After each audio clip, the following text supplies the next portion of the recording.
বাবু বেঁচে থাকলে, বাবুর বয়স হতো 45, ওই বয়সের কাউকে দেখলে আমি তাকিয়ে থাকি, বাবুকে খুঁজি।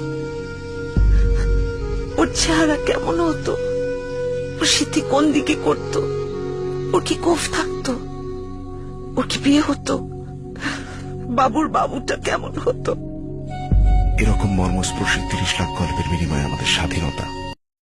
অনেকে দেখি জুতা পরে আমরা মূল বেদিতে উঠে যাচ্ছি, এই ব্যাপারটাকে কিভাবে দেখবেন?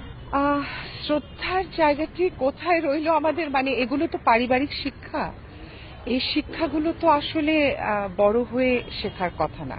বলছিলেন অভিনেত্রী সাবেরী আলম। শহীদ বেদিতে জুতা পায়ে ওঠার প্রবণতায় পারিবারিক শিক্ষার অভাবকে দায়ী করলেন তিনি। অথচ তিনি নিজেই শহীদের রক্তে গড়া বেদি জুতা পায়ে মারিয়েছিলেন একটু আগেই। জানতে চাইলে বদলে গেল আগের উত্তর।